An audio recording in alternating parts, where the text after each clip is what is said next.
There is so much news I don't even know where to start. It's Friday, April 23rd, 2010, and welcome to This Week in Linux.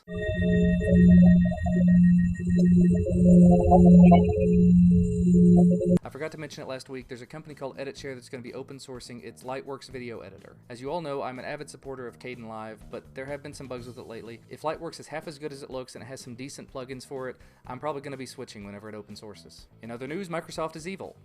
No, not news, sorry. The National Labor Committee has released a report stating there's a factory in China that makes products for Microsoft and other US companies that's treating their 16 and 17-year-old employees like slaves, making them work up to 100 hours per week. The workers are paid 65 cents per hour and they end up taking home 52 cents per hour because they have to pay for their food there. There's a lot more information. I will put a link to the report in the show notes. On Thursday, Red Hat announced a release of Red Hat Enterprise Linux 6 Beta. This is kind of a big deal because the last time they released an operating system, Red Hat Enterprise Linux 5, was 2007. As far as new features, there are definitely quite a few, but they're geared toward the enterprise, obviously.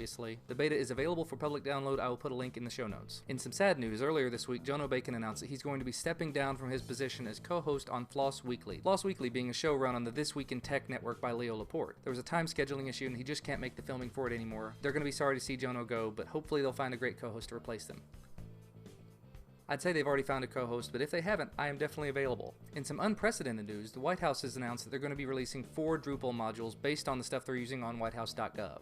The modules deal with government email delivery, metadata, content delivery, and embedding rich photos and video content. It's definitely a wonderful day for open source when the government steps up and says we're going to help out some open source projects. And now we get to the really interesting news. On Wednesday, Phoronix.com published an article claiming that they found some code in the Steam beta for Mac that makes it look like they're going to be developing a version for Linux.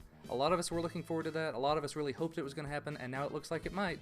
Basically, the code is part of the startup script. It checks against the kernel to see what it is. If it's Darwin, it goes ahead and loads up the Mac libraries, and if it's Linux, it loads up the Linux libraries. Phoronix has only been able to go through the one script so far, so there's really no more information than that, but it's definitely promising for those of us who are really excited to get some steam on Linux. Now the problem will be getting the content developers like EA to actually publish their content to work on Linux. QuickPwn.com has a picture and video from iPhone hacker Planet Being showing that he's managed to get Google's Android operating system running on his iPhone. It's still really early alpha and it looks kinda buggy, but it's definitely a start. Check out the video. I will put a link to quickpwn.com and to the YouTube video in the show notes.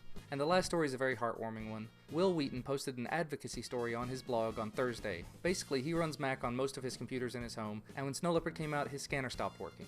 He fought with it for quite a long time. He went through the forums, he went through everything he could find, and finally he popped his Ubuntu CD in there, and what do you know, everything worked right out of the box. And he was able to scan in a picture of himself sitting on the Big Bang Theory set in Sheldon's spot on the couch. If those of you at home haven't seen the Big Bang Theory, go check it out. It's an amazing show. Anyway, that's all for This Week in Linux News. Thank you for watching, and I will see you next time.